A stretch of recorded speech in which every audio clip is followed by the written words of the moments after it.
Hello! In this video, we will briefly discuss how to write the discussion and the conclusion section. So first, let's touch on how to write the discussion section, which is often the most difficult part to write because it's much less structured and also there's much less guidance on how to write this part. So a good place to start to seek for guidance is the ICMJE, the International Committee of Medical Journal Editor. They have some recommendations which are quite useful to structure our recommendation. So this is their guidance. First, they recommend to start with one paragraph to briefly summarize the main findings. Okay? So that's your first paragraph of the discussion. Just briefly summarize the main findings. And then you explore the possible mechanisms or explanations to those main findings. Okay? And then you compare and you contrast with other studies, other previous published studies. And then you go on to state your limitations and discuss the limitations, the implication of the limitations. And last but not least, you explore what are the implications of your finding in policy aspect or practical aspect. Now, the ICMJE also recommend that in the discussions, especially if this is the discussion of a publication manuscript, the space is limited. So you should emphasize, prioritize the new and important aspect of the study in the context of the totality of the best available evidence. And here also, you do not want to repeat in detail any data or other information which you have given in other parts of the manuscript. So repetition here is not necessary at all. So that's the ICMJE recommendations in short. Now, beyond ICMJE, we could find other guidance which we think is quite useful to follow. So, for example, there are guidance on how to actually structure the discussion from a reader's perspective. And so, from a reader's perspective, it's useful to start with short paragraphs before you go to long paragraphs. Okay, so keep it short in the beginning. Also, it's useful to start with the simple things, the simple findings, the simple explanations, and then move on to the more complex discussion. Okay? It's also useful from the reader's perspective to start with more familiar subjects before you move on to newer subjects. It's also more useful to start with something which is generally acceptable in the early part of the discussions and then save the more controversial discussion to the end part of the discussions. It's also recommended to start with discussions which are more important and save the less important one for later. It's also easier for the reader to follow if we start with the basic understanding first and then move on to more advanced understanding. And then it's also easier for you readers to follow if you start with general analysis first before you move on to specific application.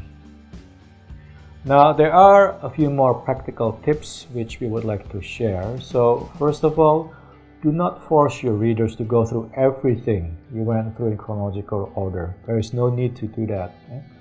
And then, it's useful to state the message of each single paragraph upfront.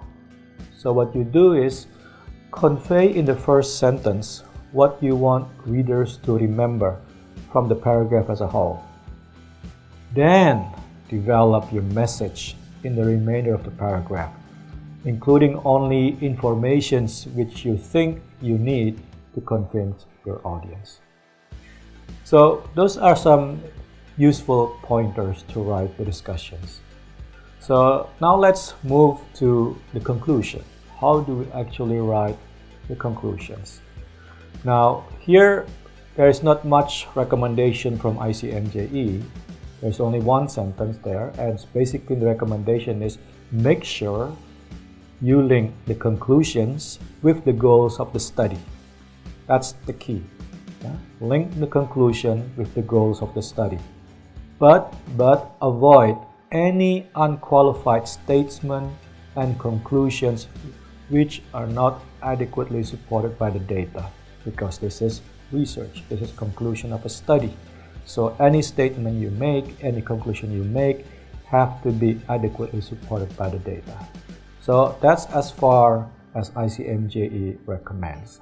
Now, what are some of the practical tips out there which could be useful?